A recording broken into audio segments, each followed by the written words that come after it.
솔로몬의 우상 숭배 범죄 이후에 이스라엘 백성들은 이렇게 찢어집니다. 나누어집니다. 그러니까 하나님의 언약의 말씀을 지키지 않았기 때문에 그 심판으로 남유다, 북이스라엘로 나누어집니다.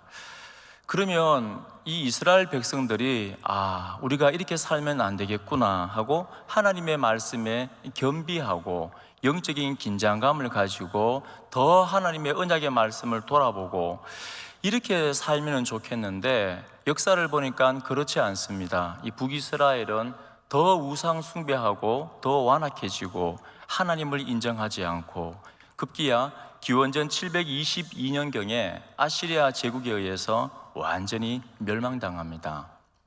그러면 내 형제 나라가 멸망당한 것을 보고 나서 남아있는 이 유다는 어떻게 해야 됩니까? 아이고야, 큰일 났구나. 우리가 하나님을 바로 섬겨야겠구나. 하나님을 바로 섬기지 못하니까 계속해서 우리가 무너지는구나. 다시 말씀으로 돌아가자.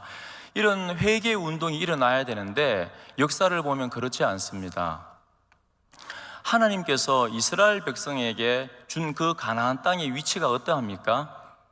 주변에 적들이 없고 완전히 산으로 둘러싸여 있고 자연 요새고 이런 좋은 땅에 주지 않습니다. 어떤 땅에 줍니까? 모든 제국들이 다 탐을 하고 노리는 땅, 대륙이 이어지는 땅, 주변에 이방 민족들로 인해 둘러싸여 있는 그 땅에 그 한 가운데 이스라엘 백성에게 땅을 주십니다. 그러므로서 하나님의 백성들은 이 세상 가운데 하나님의 말씀의 통치를 받으면서 온 열방 가운데 창조주 하나님의 영광을 드러내는 그 사명이 있는 것입니다.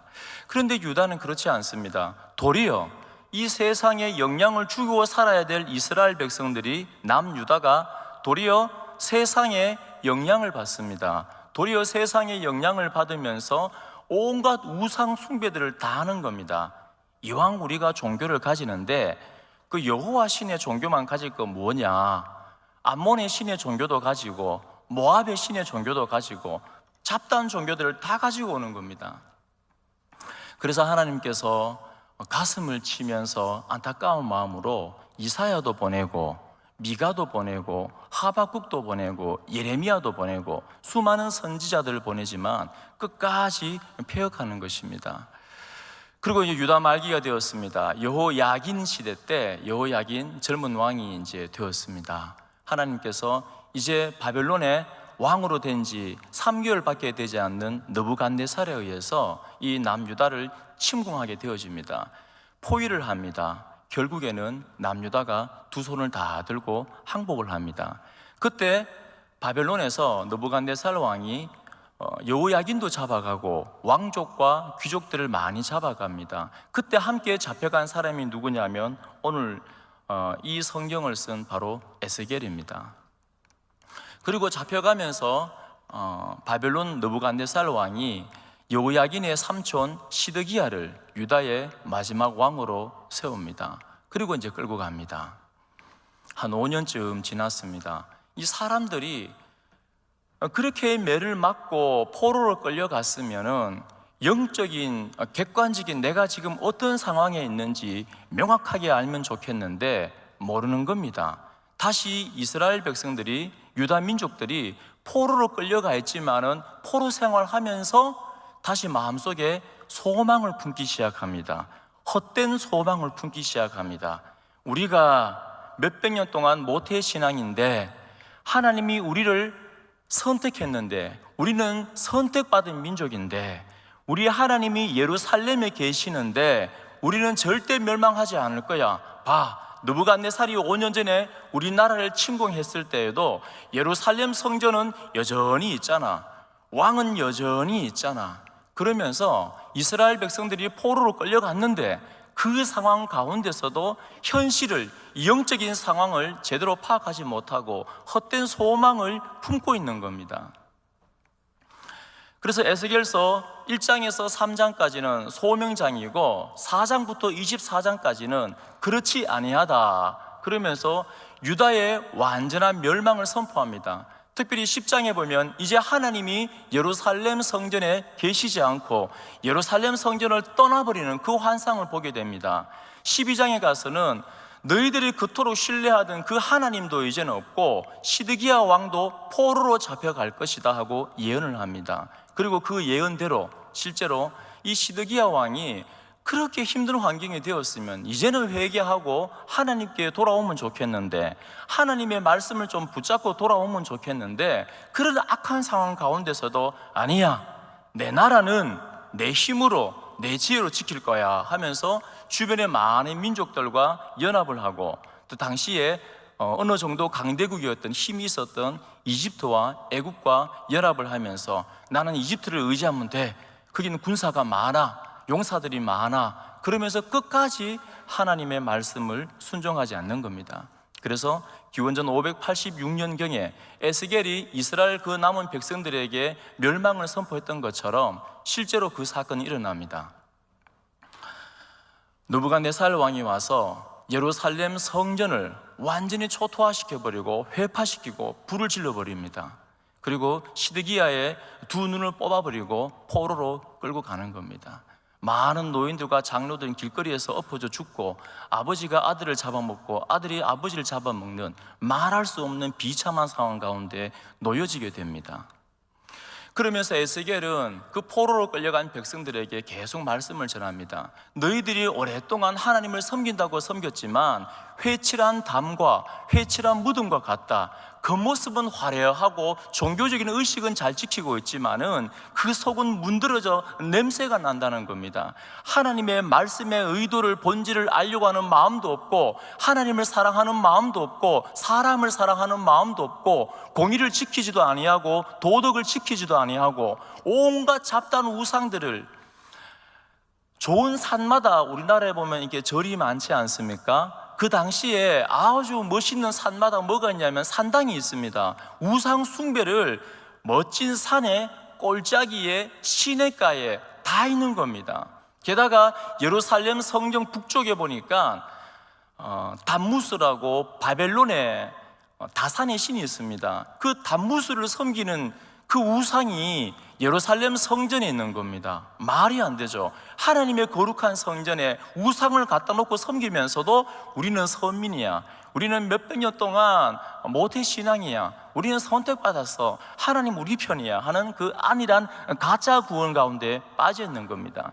그런데 에스겔이 말씀을 선포함을 통하여서 예루살렘 성전이 회파되어지고 왕이 포로로 끌려가고 완전히 멸망하고 흩어져 버림을 목도하면서 오늘 11절 말씀에 또 내게 이르시되 인자야, 이 뼈들은 이스라엘 온 족속이라. 그들이 이르기를 우리의 뼈들이 말랐고 우리의 소망이 없어졌으니 우리는 다 멸절되었다 하느니라. 이제 이 사람들이 깨닫기 시작한 겁니다. 뭘 깨달았습니까? 아하, 우리에게는 소망이 없구나. 뼈들이 말랐고, 이 표현은 죽었다는 말입니다. 아, 우리가 살아있지만 산 게 아니구나, 우리는 죽어버렸구나, 우리의 소망이 없어졌으니 철저하게 우리는 멸망당했구나, 우리에게는 소망이 없구나, 우리에게는 희망이 없구나, 이제는 내 힘으로, 내 능력으로 나를 이 제국에, 바벨론의 힘에서 구원할 수 있는 이 가능성은 전혀 없구나, 철저하게 무너진 것을 깨닫게 되어집니다. 그런데 감사한 것은 그 다음 구절입니다. 우리는 다 멸절되었다 하느니라. 이 멸절되었다를 그대로 직역하면 이렇습니다. 우리가 우리를 끊어버렸구나, 우리가 우리를 끊어버렸구나. 이게 무슨 말이냐면, 이스라엘과 백성들과 성도와 하나님의 관계는 어떤 관계입니까? 언약의 관계죠. 눈을 뜨고 언약의 관계인데, 하나님의 말씀에 하나님의 백성이 순종할 때 하나님 됨을 인정하고 하나님이 주시는 갖가지 복을 우리가 다 받아 누릴 수 있는 겁니다. 하나님의 말씀을 지킬 때 하나님이 내 하나님이 되고 내 능력이 되고 내 구원이 되는 겁니다. 그런데 이 백성들이 깨달은 거예요. 아하, 우리가 우리를 끊어버렸다는 것은 우리가 하나님과 이 백성과의 관계, 이 언약 관계를 우리가 범죄함을 통하여, 우리가 불순종함을 통하여서 잘라버려서 우리가 멸망당하게 되었구나. 하나님이 내 하나님이 되셔야 되는데, 그 창조주가 내 아버지, 내 왕, 내 전능자가 되셔야 되는데 그렇지 못하구나, 우리가 끊어버렸구나 하고 한탄을 하고 후회를 하고 절망을 느끼는 겁니다. 그럼 된 거예요. 하나님의 의도는 이스라엘 백성들을, 그의 백성을 막 채찍질하면서 기분이 좋아, 그게 아니지 않습니까? 하나님의 마음을 알라는 겁니다. 그리고 돌아오라는 거예요. 그리고 복된 삶을 살라는 겁니다. 이스라엘 백성이 그제서야 깨닫게 되어집니다. 이 고난의 소리를, 이 한탄의 소리를 우리 하나님께서 들으시고 사랑이 많으신 그 하나님께서 에스겔을 통하여서 환상을 보여줍니다. 이제 참된 소망의, 희망의 환상을 보여줍니다. 하나님의 권능이 영이 임하여서 넓은 골짜기로 갑니다. 근데 이 골짜기는 에스겔서 3장에 나오는 그발 강가 근처에 들하고 같은 단어입니다. 그러니까 골짜기라 그래서 조그마한 골짜기로 상상하시면 안 돼요. 넓은 들, 거대한 계곡과 같은 골짜기입니다. 거기에 인도하는데 거기에 뼈가 가득히 모여 있는 겁니다. 심이 많은 겁니다. 그런데 이 뼈는 아주 말랐더라. 아주 말랐다는 것은 의미 없다는 거예요. 소망이 없다는 겁니다. 뼈가 살 수 있습니까? 마르지 않는 뼈라도 이 뼈가 돌아다니는 뒹구는 그 뼈가 어떻게 살아납니까? 불가능합니다. 그런데 이 말라 비틀어진 오래된 그 뼈들이 그 넓은 들에, 계곡에 엄청나게 많이 쌓여 있는 겁니다. 하나님이 왜 이 뼈의 환상을 보여줍니까? 이스라엘 백성들의 한탄의 소리를 들었습니다. 우리가 우리를 끊어버리고 우리의 뼈가 말라버렸다. 그래, 맞다. 너희들은 이 마른 지 오래된 뼈처럼 의미 없는 존재가 되어졌다는 겁니다. 그러면서 에스겔에게 묻습니다. 인자야, 이 뼈들이 살겠느냐? 이 뼈들이 살겠느냐? 어떻게 삽니까? 당연히 못 살죠. 마른 지 오래된 뼈가 어떻게 살아납니까? 불가능합니다. 그런데 에스겔이 뭐라 대답합니까? 하나님이 아십니다. 그 말은 우리 하나님께서 창조주이기 때문에, 생명을 만드신 분이기 때문에 우리 하나님이 원하시면 마른 지 오래된 뼈, 죽어 생명이 없는 뼈, 의미 없는 존재가 우리 하나님이 임하시면, 하나님이 하시면 생명이 있는 존재가 되어지고 의미 있는 존재가 되어집니다 하고 고백을 드리는 겁니다. 그래서 하나님께서 맞다, 대언해라, 말씀 그대로 순종하여서 대언합니다. 그러자 이 뼈들이 사방에서 막 모이기 시작하는데 7절에 보면 내가 명령을 따라 대언하니, 대언할 때 소리가 나고, 이 소리는 그냥 덜그럭 거리는 소리가 아니고 이 원어에 보면 큰 지진이 일어나고 천둥이 치는, 땅이 울리는, 진동하는 거대한 소리입니다. 얼마 전에도 경주에 지진이 나지 않았습니까? 작년입니까? 여기는 우리는 좀 거리가 떨어졌기 때문에 흔들리는 것만 느끼는데 그 근처에서, 바로 옆에서 그 지진 소리를 들은 사람은 그 충격 때문에 몇 달 동안 잠을 못 잔답니다. 얼마나 소리가 크고 무서운지. 태어나서 그렇게 큰 소리는 처음 들어봤답니다. 구약에서 하나님이 임재할 때는 빽빽한 구름 가운데 임재하지만 또 한 가지 특징이 뭐냐면은 많은 물소리. 그러니까 하나님이 임재할 때는 천둥 소리가 나고, 많은 물소리가 뭡니까? 거대한 폭포가 땅을 때릴 때 나는, 이 천지가 진동하는 그 소리가 나는 겁니다. 하나님의 그 경이로움이 있는 겁니다. 그 거대한 소리가 땅을 치면서 지진이 나고 울리는 것처럼 하나님의 영광이, 하나님의 능력이 그 마른 뼈들 가운데, 의미 없는 존재들 가운데 하나님의 능력이, 말씀이 임하는 겁니다. 그러자 놀라운 일이 일어납니다. 그 뼈들이 서로 찾아갑니다. 살이 생기고 힘줄이 생기고 가죽이 덮이면서, 그리고 생기가 그 안에 들어가면서 하나님의, 10절에 보니까 하나님의 극히 지극히 큰 군대가 되어집니다. 아멘. 그 의미 없는 존재가 하나님의 말씀을 통하여서 하나님의 영광이, 능력이 임하니까 의미 있는 존재, 지극히 거대한 군대가 되어지는데, 이 그 키라는 것은 많은 수를 이야기합니다. 그 넓은 들에 가득 차 있는 헤아릴 수 없는 그 많은 뼈들이 바로 하나님의 군대가 된 거고, 그 다음에 큰 이 말은 위대한 이런 말입니다. 그러니까 하나님의 위대한 군대가 되어지는 겁니다. 이게 어떤 의미가 있냐면, 하나님의 군대가 되어졌다, 이게 어떤 의미가 있냐면, 여러분 출애굽기 자주 말씀드리지만 7장 이하 쭉 보시면은 하나님께서 400년 동안 노예로 있던 그 백성을 향하여서 뭐라고 정의합니까? 이스라엘 향하여서 내 군대, 백성 이스라엘. 한 번도 군사훈련을 받은 적이 없지만은 그들을 향하여서 내 군대라고 했는 군대. 그 의미가 어떤 의미냐 하면은, 나는 너의 하나님이 되고 내가 너를 대신하여서 전쟁을 하고 내가 너를 대신하여서 승리를 주는 네 하나님이다, 그런 의미입니다. 그러니까 하나님이 노예로 400년 동안 있으면서 군사훈련 받은 적 없는, 군사적으로 볼 때 전혀 의미가 쓸모가 없는 백성이지만, 내 군대, 내 백성이 될 때는 누가 대신하여 싸워줍니까? 여호와 하나님이 내 하나님이 되고 여호와 하나님께서 대신 싸워주는 겁니다. 그래서 노예로 있던 그 군대, 그 백성은 하나님의 군대가 되고 나니까 어떻게 합니까? 하나님께서 10가지 재앙을 통하여서 당시에 세계 최고의 제국이었던 이집트를 완전히 무너뜨려 버리고, 나올 때도 어떻게 나옵니까? 전리품을 탈취해서 내놔 하고 그냥 가져오는 게 아니에요. 그 원어를 보면 탈취하는 겁니다. 빼앗는 거예요. 그러니까 민족과 민족끼리 싸워서 승리한 민족이 패배한 나라의 것을, 탈취물을, 전리품을 취하는 것처럼 이스라엘 백성들이 하나님의 군대가 되고 나니까 하나님이 승리를 주시는 거예요.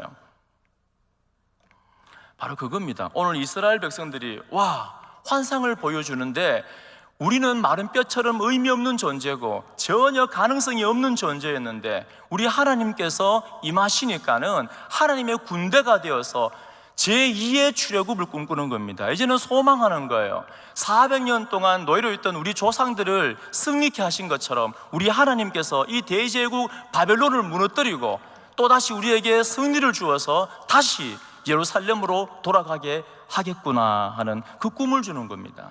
이거를 다른 말로 하면은 오늘 13절, 12절에 반복되어 있는데, 무덤을 열고, 겉으로 볼 때는 굉장히 화려한 것 같고 살아있는 것 같지만은 다 죽은 백성들이었지만 우리 하나님께서 임재하시니까 그 마른 뼈들이 무덤을 열고 우리 하나님께서 나오게 하여서 하나님의 거대한 군대가 되게 하고 우리 하나님께서 승리를 주시는 줄로 믿습니다. 그 소망을 주니까 포로로 있던 이 백성들이 얼마나 위로가 되겠습니까?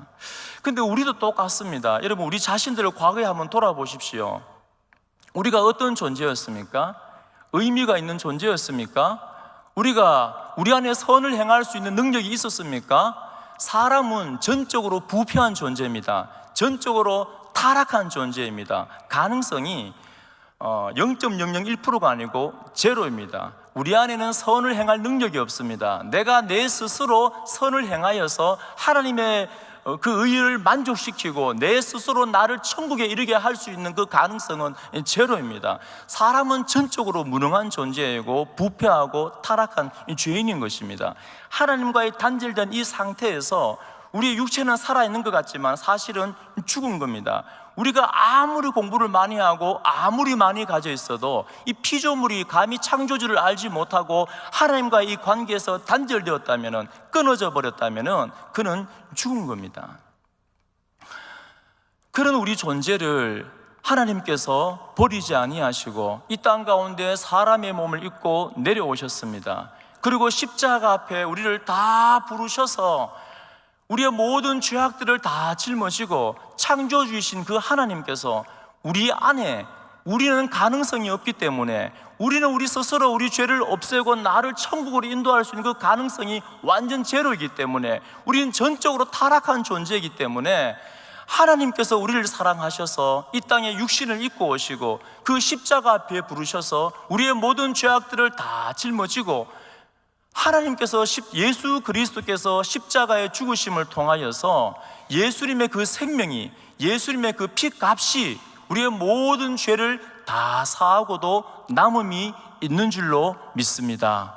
그분이 십자가의 죽으심을 통하여서 그분이 우리의 왕이 되어지고 우리의 통치자가 되어지고 우리는 그의 백성이, 군대가 되어지는 겁니다.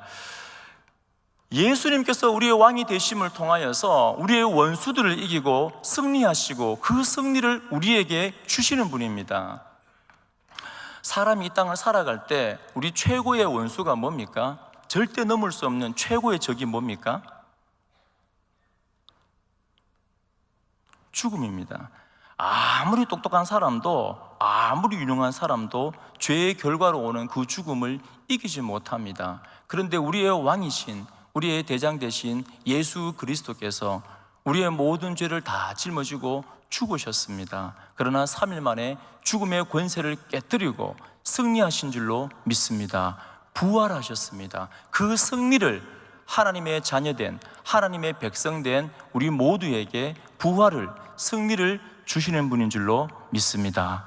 그래서 우리는 늘 이 땅을 살아가는 동안에 내가 하나님의 군대라는 것은 바로 하나님께서 우리를 위해 대신 싸우시고 우리에게 승리를 주시는 분입니다. 그래서 그 예수 그리스도의 부활은 곧 나의 부활인 것입니다. 얼마나 행복합니까? 우리 성도는 이 땅 가운데 살아갈 때 예수님께서 우리의 최고의 적인 이 죽음을 그의 부활을 통하여서 우리에게 선물로 주신 겁니다. 또 한 가지 이 군대의 의미는 뭐냐면, 여러분, 군인은 뭐 하는 사람입니까? 싸우는 사람입니다. 그래서 이 군대라는 이 의미는 구약에만 있는 것이 아니라 신약 내내 있습니다. 특별히 사도 바울이 디모데에게 이야기할 때도 디모데가 복음을 전하면서 핍박을 받으면서 너무 고통스럽고 힘든데 그 디모데에게 찾아가서 바울이 좀 위로하면 좋겠는데, 좀 격려하면 좋겠는데 뭐라 얘기합니까? 복음과 함께 고난을 받으라, 십자가 져라. 예수님께서 좁은 길로 걸어가셨고 십자가를 지고 간 것처럼 너도 동일하게 군대를 소집한 것은 우리 자신의 기쁨을 위해서 우리가 모인 것이 아니고 우리를 모은 그분을 위해, 그분의 기쁨을 위해서 우리가 모인 것이다. 그러면서 우리가 하나님의 군대이기 때문에, 하나님의 군사이기 때문에 이 땅 가운데 힘있게 믿음의 싸움을 싸우라고 말하고 있는 것입니다. 군인의 할 일은 치열하게 이 땅 가운데 싸우는 것입니다. 여러분, 우리가 이 땅을 싸울 때는 혈과 육에 속한 싸움도 아니고 귀신을 내쫓는 싸움도 아닙니다. 어떤 싸움입니까? 어떤 전쟁입니까? 바로 하나님의 주권에 대한, 인정에 대한 전쟁입니다.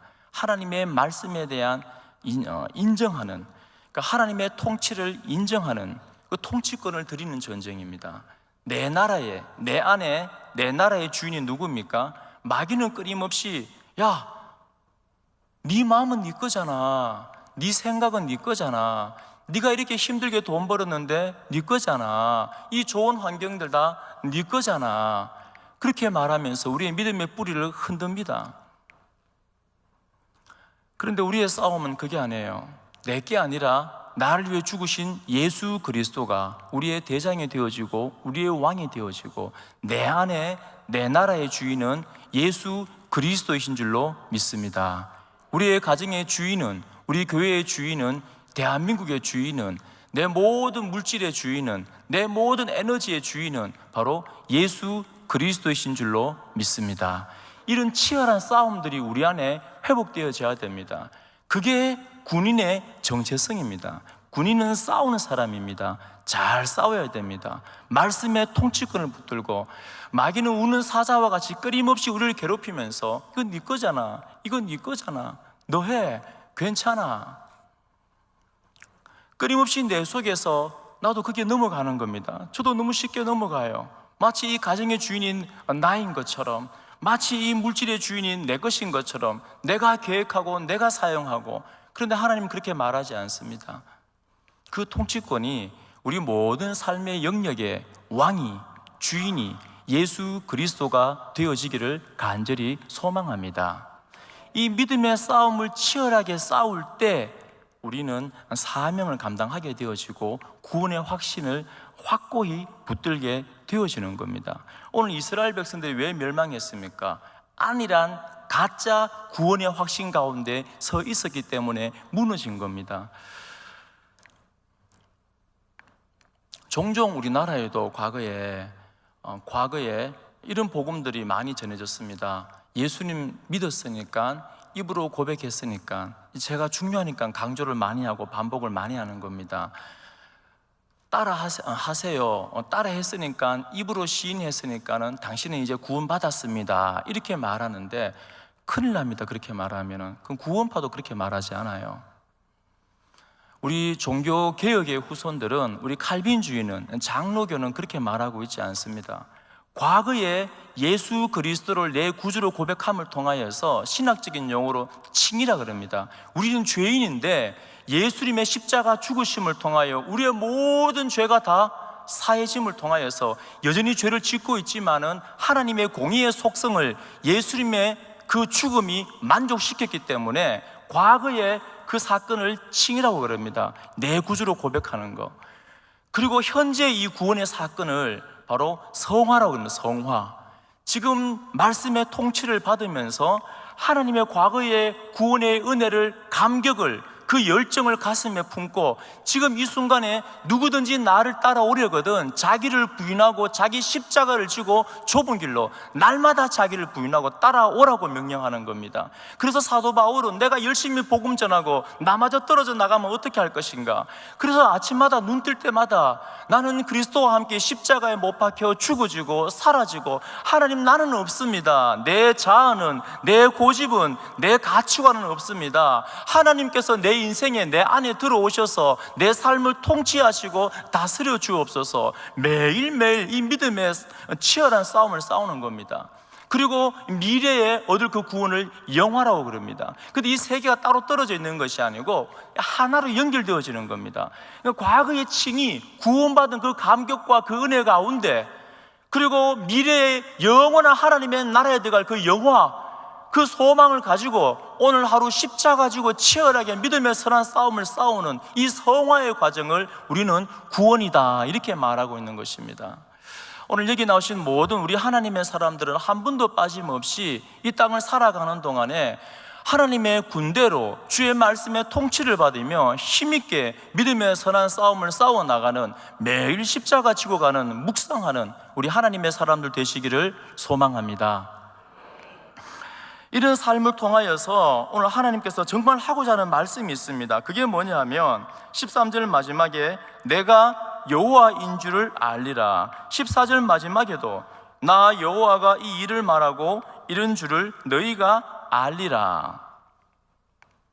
우리 36장 마지막 38절에도 그리한즉 그들이 나를 여호와인 줄 알리라. 23절에도 내가 여호와인 줄 알리라. 제가 이 말씀을 연구하면서 얼마나 제가 마음이 참 답답하고 슬프는지 모릅니다. 우리 하나님이 얼마나 마음이 아팠을까. 에스겔서 전체 가운데 이 문장 그대로 사용된 게 36번 이상입니다. 36번에서 40번 정도가 나 여호와인 줄 알리라, 이를 행한 것이 나 여호와인 줄 알리라. 그러니까 하나님께서 이스라엘 백성들을 채찍질하고 때로는 환상을 보여주고 회복시키고, 이 모든 게 뭐냐면 궁극적으로 내가 누구인지를 알기를 원하는 거예요. 내가 네 하나님인데, 내가 너를 선택했는데, 내가 너를 불렀는데, 내가 너를 사랑하는데, 네가 지금 가지고 있는 거 다 내가 준 건데, 내가 너를 얼마나 아끼는데, 너와 함께 영원한 하나님의 나라에 들어가서 영원히 함께 살아갈 그 계획들을